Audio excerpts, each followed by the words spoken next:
Super. Hello friends, ಕೇಟಿಗೆ ನಮಸ್ಕಾರ. ಇವತ್ತು ಕಡಲೆಬೇಳೆ ಮತ್ತು ಸಾಬಕ್ಕಿ ಹಾಕ್ಬಿಟ್ಟು ಬೆಲ್ಲ ಹಾಕಿ ಪಾಯಸ ಹೇಗೆ ಮಾಡೋದು ಅಂತ ಆ ರೆಸಿಪಿನ ತೊಗೊಂಡಿದ್ದೀನಿ ಫ್ರೆಂಡ್ಸ್. ಈ ಪಾಯಸ ಯಾವಾಗಲೂ ಮಾಡಬೇಕಾದ್ರೆ ಈ ಸಾಬಕ್ಕಿ ಕೂಡ ಒಂಥರ ಅದರಲ್ಲೂ ಕೂಡ ಸ್ಟಾರ್ಚ್ ಇರುತ್ತಲ್ವಾ, ಬೇಳೆನಲ್ಲೂ ಸ್ಟಾರ್ಚ್ ಇರುತ್ತೆ, ಎಲ್ಲ ಒಟ್ಟಿಗೆ ದಪ್ಪ ದಪ್ಪ ಆಗಿ ಬಂದ್ಬಿಡುತ್ತೆ. ಸೊ ನೀವು ಪಾಯಸ ಮಾಡಬೇಕಾದ್ರೆ ಎಷ್ಟು ನೀವು ತೆಳುವಾಗಿ ಮಾಡಿ ಇಟ್ಕೊಳ್ತೀರೋ ಅಷ್ಟು ಒಳ್ಳೆಯದು. ಮತ್ತು ಯಾವಾಗಲೂ ಒಂದ್ಸತಿ ಬೆಂದಿದ್ದು ಬೇಳೆನ ಪ್ಯಾನಿಗೆ ಟ್ರಾನ್ಸ್ಫರ್ ಮಾಡಿ ನಾವು ಪಾಯಸ ಮಾಡೋಕ್ಕೆ ಶುರು ಮಾಡಿದ್ಮೇಲೆ ಯಾವತ್ತೂ ಲೋ ಫ್ಲೇಮಲ್ಲೇ ಇಟ್ಕೊಂಡು ಅದನ್ನು ಕುಕ್ ಮಾಡಬೇಕಾಗತ್ತೆ. ಇನ್ನೊಂದೇನು ಅಂತಂದರೆ, ನಾವು ತೆಂಗಿನ ಹಾಲನ್ನು ಸಪ್ರೇಟಾಗಿ ತೆಂಗಿನಕಾಯಿ ಹಾಲು ತೆಗೆದು ಹಾಕಬೇಕಂತಿಲ್ಲ. ಒಂದು 2 ಸ್ಪೂನು ಬಾಸುಮತಿ ಅಕ್ಕಿನೋ ಅಥವಾ ನಾರ್ಮಲ್ ಅಕ್ಕಿನೋ ನೆನೆಸ್ಬಿಟ್ಟು ಒಂದು 1 ಅವರ್ ನೆನೆಸ್ಬಿಟ್ಟು ಅದನ್ನು ಅದ್ರ ಜೊತೆ ಹಾಕ್ಬಿಟ್ಟು ಅದನ್ನೇ ಗಾಳಿಸೋದು ಬೇಡ, ಏನು ಬೇಡ, ಫೈನಾಗಿ ರುಬ್ಬಿಟ್ಟು ಹಾಕಿದರೆ ಅದೇ ಒಂದು ಪಾಯಸಕ್ಕೆ ಬೇಸ್ ಆಗಿ ಕೊಡುತ್ತೆ. ಇದು ಒಂಥರ ನಾನು ಯಾವಾಗಲೂ ಕಡಲೆಬೇಳೆ ಪಾಯಸ ಮಾಡೋ ರೀತಿ. ಈ ರೀತಿಯನ್ನು ನೀವು ಫಾಲೋ ಮಾಡಿಬಿಟ್ಟು ಒಂದ್ಸತಿ ಪಾಯಸ ಮಾಡಿ ಟ್ರೈ ಮಾಡಿ, ತುಂಬಾ ರುಚಿಯಾಗುತ್ತೆ. ಈ ಪಾಯಸ ದಸರಾ ದೇವಿಗಾಗತ್ತೆ, ಗಣಪತಿ ಹಬ್ಬಕ್ಕಾಗತ್ತೆ, ದೀಪಾವಳಿ ಹಬ್ಬಕ್ಕಾಗತ್ತೆ, ಯುಗಾದಿಗಾಗತ್ತೆ, ಯಾವ ಹಬ್ಬಕ್ಕೆ ಬೇಕಾದರೂ ಈ ಪಾಯಸ ತುಂಬ ಚೆನ್ನಾಗಿರುತ್ತೆ. ನೀವು ಬೇಕಾದ್ರೆ ಇನ್ನೊಂದು ವೇರಿಯೇಷನ್ ಅಲ್ಲೂ ಮಾಡ್ಬೋದು. ಸಬ್ಬಕ್ಕಿ ನಿಮ್ಗೆ ಹಾಕಕ್ಕೆ ಇಷ್ಟ ಇರುತ್ತೆ, ಈ ತರ ಪರಿಮಳ ಬರೋ ಅಕ್ಕಿ, ಜೀರಿಗೆ ಅಕ್ಕಿ ಸಣ್ಣದಿರುತ್ತಲ್ಲ ಅದನ್ನು ಹಾಕಿನೂ ಮಾಡ್ಬೋದು. ಒಂದು 1/4 kg ಬೇಳೆ ತಗೋತೀರಾದ್ರೆ 2 ರಿಂದ 3 ಟೀ ಸ್ಪೂನ್ ಹಾಕಿದ್ರೆ ಸಾಕು. ಈಗ ನಾನು ಸಾಬಕ್ಕಿ ಹೇಗೆ ಹಾಕಿದ್ದೀನಿ, 2 ಸ್ಪೂನ್ ನೆಲದ್ಮೇಲೆ ಅದು 4 ಸ್ಪೂನ್ ಆಗ್ಬಿಡತ್ತಲ್ವಾ ಉಪ್ಪು ಬಿಟ್ಟು, ಆ ಥರ ನೀವು 2 ಸ್ಪೂನ್ ಹಾಕೊಂಡ್ರೆ ಸಾಕು. ಆದಷ್ಟು ತೆಳು ಇಡಬೇಕು ಕನ್ಸಿಸ್ಟೆನ್ಸಿನ, ಆವಾಗ ಅದು ಆರದ್ಮೇಲೆ ಹೆಂಗೂ ದಪ್ಪ ಆಗೇ ಆಗುತ್ತೆ. ನಾವು ಮಾಡ್ಬೇಕಾದ್ರೆ ದಪ್ಪ ಮಾಡಿಬಿಟ್ರೆ ಮತ್ತೆ ಆಮೇಲೆ ಅದನ್ನ ಇದು ಮಾಡ್ಬಿಟ್ಟು ಏನಾದ್ರು ಹಾಲು ಹಾಕಿನೋ ಕಾದಾರಿದ ಹಾಲು ಹಾಕಿ ಎಲ್ಲ ಅಡ್ಜಸ್ಟ್ ಮಾಡ್ಬೇಕಾಗುತ್ತೆ. ಸೊ ನೀವು ಮಾಡ್ಬೇಕಾದ್ರೆ ಇದು ಪಾಯಸನ ತೆಳ್ಳಗೆ ಕನ್ಸಿಸ್ಟೆನ್ಸಿ ಇಡಿ, ಅವಾಗ ಈ ಪಾಯಸ ತುಂಬಾ ರುಚಿ ಆಗುತ್ತೆ. ಮುಂದೆ ನಾನೆಲ್ಲ ಹೇಳಿದ್ದೀನಿ ವಿಡಿಯೋನಲ್ಲಿ, ಆದ್ರೂ ತುಂಬಾ ಪಾಯಿಂಟ್ಸ್ ಹೇಳ್ತಾ ಹೋದ್ರೆ ವಿಡಿಯೋ ತುಂಬಾ ಉದ್ದ ಆಗುತ್ತಲ್ಲ ಅಂತ ನಾನು ಈಗ ಮುಂಚೆ ಹೇಳಿದ್ದೀನಿ ನಿಮಗೆ. ವಿಡಿಯೋನ ನೋಡಿ ಮೊದಲಿಂದ ಕೊನೆ ತನಕ. ನಿಮ್ ಸ್ವಲ್ಪ ನಿಮ್ಗೆ ನಾನು ಹಾಕಿದ ವಿಡಿಯೋ ಇಷ್ಟ ಆದ್ರೆ ಒಂದು ಲೈಕ್ ಕೊಡಿ, ಮತ್ತೆ ಈ ವಿಡಿಯೋ ಲಿಂಕ್ನ ನಿಮ್ಮ ಫ್ರೆಂಡ್ಸ್ ಜೊತೆ ರಿಲೇಟಿವ್ಸ್ ಜೊತೆ ಶೇರ್ ಮಾಡಿ ಅಂತ ಹೇಳ್ತಾ ಮುಂದೆ ನಾನು ಚಾನಲ್ನಲ್ಲಿ ಕಡಲೆಬೇಳೆ ಸಾಬಕ್ಕಿ ಬೆಲ್ಲ ಹಾಕಿ ಪಾಯಸ ರೆಸಿಪಿನ ಪ್ರೆಸೆಂಟ್ ಮಾಡ್ತಾ ಇದ್ದೀನಿ ಫ್ರೆಂಡ್ಸ್. ಎಲ್ಲರಿಗೆ ನಮಸ್ಕಾರ. ಮಣಿಪಾಲ್ ಕಿಚನ್ಗೆ ನಿಮಗೆಲ್ಲ ಸ್ವಾಗತ. ನಾನು ಪ್ರತಿಭಾ. ಇವತ್ತು ನಾನು ಕಡಲೆಬೇಳೆ ಮತ್ತು ಸಾಬಕ್ಕಿ ಹಾಕಿಬಿಟ್ಟು ಬೆಲ್ಲ ಹಾಕಿ ಪಾಯಸ ಹೇಗೆ ಮಾಡೋದು ಅಂತ ಅದು ತೊಗೊಂಬಂದಿದ್ದೀನಿ. ನವರಾತ್ರಿಗೂ ಆಗುತ್ತೆ, ಯುಗಾದಿಗೂ ಆಗುತ್ತೆ, ಗಣೇಶ ಚತುರ್ಥಿಗೂ ಆಗುತ್ತೆ, ದೀಪಾವಳಿಗೂ ಆಗುತ್ತೆ. ಹೇಗೆ ಮಾಡೋದು ಅಂತ ನೋಡೋಣ, ಏನೇನು ಬೇಕು ಅಂತ ನೋಡೋಣ. ಕಡಲೆಬೇಳೆ 1/4 ಕಪ್ ತೊಗೊಂಡಿದ್ದೀನಿ. ಹಾಗೆ ಸಾಬಕ್ಕಿ 4 ಟೀ ಸ್ಪೂನು. ಹಾಗೆ ನೋಡಿ, ಬೆಲ್ಲ ನಿಮ್ಗೆ ಎಷ್ಟು ಬೇಕೋ ಅಷ್ಟು, ನಾನು ಅರ್ಧ ಕಪ್ಗಿಂತ ಕಮ್ಮಿ ತೊಗೊಂಡಿದ್ದೀನಿ.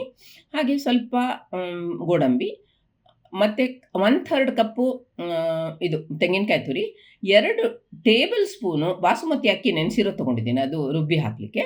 ಹಾಗೆ ಏಲಕ್ಕಿ ಸುಲಿದಿರೋದು, ಹಾಗೆ ಇಡೀ ಗೋಡಂಬಿ, ಹಾಗೆ ಸ್ವಲ್ಪ ದ್ರಾಕ್ಷಿ. ಇಡೀ ಗೋಡಂಬಿ ಯಾಕೆಂದರೆ ಕಡಲೆಬೇಳೆ ಬೇಯಿಸಬೇಕಾದ್ರೆ ಹಾಕೋಕೆ, ಅದು ಒಂದು ಪ್ರೋಟೋಕಾಲ್, ನಾವು ಹಾಕ್ತೀವಿ, ಅದರಿಂದ ನಾನು ತೋರಿಸಿದ್ದೀನಿ. 1/4 ಕಪ್ಪು ಕಡಲೆಬೇಳೆಯಿಂದ ಸ್ವಲ್ಪ ಒಂದು ಅರ್ಧ ಗಂಟೆ ನೆನೆಸಿಟ್ಟಿದ್ದೆ, ಅದನ್ನು ಹಾಕ್ತಾಯಿದ್ದೀನಿ ಕುಕ್ಕರ್ಗೆ. ಹಾಗೆ ಸ್ವಲ್ಪ ಅರಿಶಿನ ಪುಡಿ ಹಾಕ್ಕೊಳ್ಳಿ.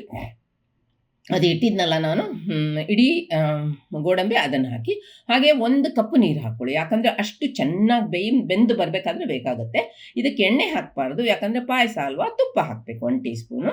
ಈಗ ಲಿಡ್ ಕ್ಲೋಸ್ ಮಾಡಿಬಿಟ್ಟು ಇದನ್ನು ಇದು ಮೆದುವಾಗೋ ತನಕ ಕುಕ್ ಮಾಡಿ. ಈಗ ನಾವು ಇದಕ್ಕೆ ತೆಂಗಿನ ಹಾಲು ಅಂತ ನಾನು ಹೇಳಲ್ಲ, ಒಟ್ಟಿಗೆ ತೆಂಗಿನ ಹಾಲು ಮತ್ತು ಅಕ್ಕಿ ಒಟ್ಟಿಗೆ ಹಾಕೋದು. 2 ಟೇಬಲ್ ಸ್ಪೂನು ಅಕ್ಕಿ, ಹಾಗೆ ಏಲಕ್ಕಿ ಹಾಕಿದ್ದೀನಿ, ಮತ್ತು ತೆಂಗಿನಕಾಯಿ ತುರಿ, ಹಾಗೆ 3 ಕಾರ್ಡಮಮ್ ಸುಲಿದಿರೋದು ಎಲ್ಲ ಒಟ್ಟಿಗೆ ಇದಕ್ಕೆ ಹಾಕ್ಬಿಟ್ಟಿದ್ದೀನಿ ನಾನು. ಈಗ ಅದನ್ನು ಫೈನಾಗಿ ಗ್ರೈಂಡ್ ಮಾಡ್ಕೊಳ್ಳಿ. ಮತ್ತು ಅದನ್ನು ಒಂದು ಬದಿಗೆ ತೆಗೆದಿಡಿ, ಅದನ್ನು ಆಮೇಲೆ ಉಪಯೋಗಿಸ್ಕೊಳ್ಳೋದು. ಇವಾಗ ನೋಡಿ, ಕುಕ್ಕರ್ನಲ್ಲಿ ಹಾಕಿದ್ದು ಬೇಳೆ ಹೇಗೆ ಬೆಂದಿದೆ ಅಂತ ನೋಡೋಣ. ಸೂಪರಾಗಿ ಬೆಂದಿದೆ ಫ್ರೆಂಡ್ಸ್. ನೋಡಿ, ಅದನ್ನು ಇವಾಗ ಒಂದು ಪ್ಯಾನ್ಗೆ ಹಾಕ್ಕೊಳ್ಳಿ. ಹಾಗೆ ಅದಕ್ಕೆ ನಾನು ನೆನೆಸಿಟ್ಟಿದ್ದು 2 ಟೀ ಸ್ಪೂನ್ ಅದು ಸಾಬಕ್ಕಿ ಹಾಕಿದ್ದೀನಿ. 2 ಗಂಟೆ ನೆನೆಸಿದ್ದು, ನೀರೆಲ್ಲ ಬಸ್ತು ಹಾಕಿದ್ದೀನಿ. ಇವಾಗ ಅದಕ್ಕೆ ಬಿಸಿ ನೀರೇ ಹಾಕ್ಕೊಳ್ಳಿ, ಯಾಕಂದರೆ ಅದು ಬಿಸಿ ಅಲ್ವಾ, ಅದಕ್ಕೆ ಆ ಬಿಸಿನೀರು ಸ್ವಲ್ಪ ಹಾಕ್ಕೊಳ್ಳಿ, ಅದಕ್ಕೆ ಬೇಯಕ್ಕೆ ಬಿಡಿ. ಈಗ ಅದನ್ನು ಗೋಡಂಬಿ ಮತ್ತು ದ್ರಾಕ್ಷಿ ಹುರ್ಕೊಳ್ಳೋಣ. ತುಪ್ಪ ಹಾಕಿಬಿಟ್ಟು ಅದು ಬಿಸಿ ಆದ ತಕ್ಷಣ ಅದಕ್ಕೆ ಗೋಡಂಬಿ ಹಾಕಿ ಕೈ ಆಡಿಸ್ಕೊಳ್ಳಿ. ಹಾಗೆ ಅದೊಂದು ಸ್ವಲ್ಪ ಅರ್ಧ ಹುರಿಯುತ್ತೆ ಅನ್ಬೇಕಾದ್ರೆ ಅದಕ್ಕೆ ಸ್ವಲ್ಪ ದ್ರಾಕ್ಷಿ ಹಾಕ್ಕೊಳ್ಳಿ. ದ್ರಾಕ್ಷಿ ಚೆನ್ನಾಗಿ ಉಬ್ಬಿ ಬರಬೇಕು, ಅಷ್ಟೊತ್ತು ತನಕ ಅರಳಿ ಬರಬೇಕು. ನೋಡಿ, ಇವಾಗ ಅರಳಿ ಬಂತು, ನಿಮಗೆ ಕಾಣ್ತಾ ಇದೆ.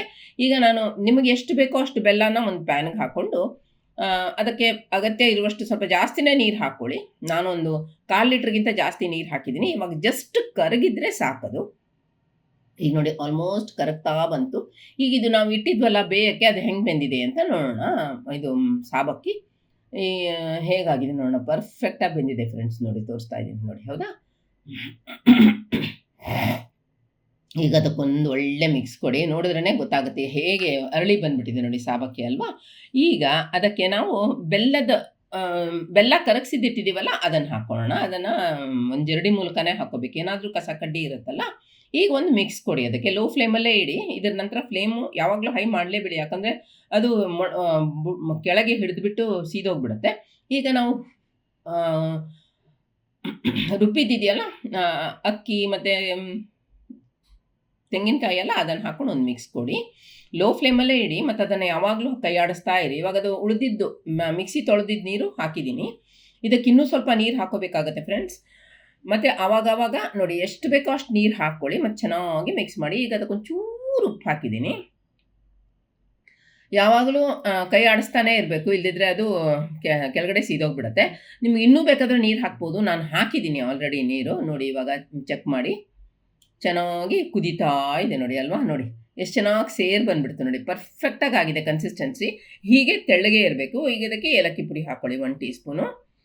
ಇದಕ್ಕೆ ಸಪ್ರೇಟಾಗಿ ತೆಂಗಿನ ಹಾಲು ಹಾಕಬೇಕಂತಿಲ್ಲ, ತೆಂಗಿನ ಹಾಲು ಜೊತೆಗೆ ನಾವು ಅಕ್ಕಿ ರುಬ್ಬಿ ಹಾಕ್ಬಿಟ್ರೆ ಅದು ಒಂದು ಬೆಸ್ಟ್ ಪ್ಲ್ಯಾನು. ಈಗ ಇದಕ್ಕೆ 1 ಟೀ ಸ್ಪೂನ್ ತುಪ್ಪ ಹಾಕೋದು ಒಂದು ವಾಡಿಕೆ, ದೇವರಿಗೆ ನೈವೇದ್ಯಕ್ಕೆ ಇಡಬೇಕಾದ್ರೆ. ಈವನ್ ಅದರ್ವೈಸ್ ಪಾಯಸ ಮಾಡಬೇಕಾದ್ರೆ ಲಾಸ್ಟಲ್ಲಿ 1 ಟೀ ಸ್ಪೂನ್ ತುಪ್ಪ ಹಾಕಬೇಕು. ಇವಾಗ ಫ್ರೆಂಡ್ಸ್ ರೆಡಿ ಆಯಿತು ನೋಡಿ. ಇದು ಬೌಲಲ್ಲಿ ಸರ್ವ್ ಮಾಡೋದು ಸರ್ವ್ ಮಾಡಿ ತೋರಿಸ್ತಾ ಇದ್ದೀನಿ. ಈಗ ಸರ್ವ್ ಮಾಡೋದು ತೋರಿಸ್ತಾ ಇದ್ದೀನಿ ನೋಡಿ. ಇಷ್ಟು ನೀರು ಹಾಕಿಬಿಟ್ಟು ಇವಾಗ ಈ ಟೆಕ್ಸ್ಚರಿಗೆ ಬಂದು ನಿಂತಿದೆ ಅದು, ನೋಡಿದ್ರಲ್ಲ. ಆದರೆ ಇದು ರುಚಿ ಮಾತ್ರ ಅದ್ಭುತವಾಗಿರುತ್ತೆ ಫ್ರೆಂಡ್ಸ್. ಇದಕ್ಕೆ ನೋಡಿ ಇವಾಗ ನಾವು ಆವಾಗಲೇ ಹುರಿದಿದ್ದು ಗೋಡಂಬಿ ದ್ರಾಕ್ಷಿ ಹಾಕಿದ್ದೀನಿ. ಇವಾಗ ನಾನೇ ಟೇಸ್ಟ್ ಮಾಡ್ತಾ ಇದ್ದೀನಿ.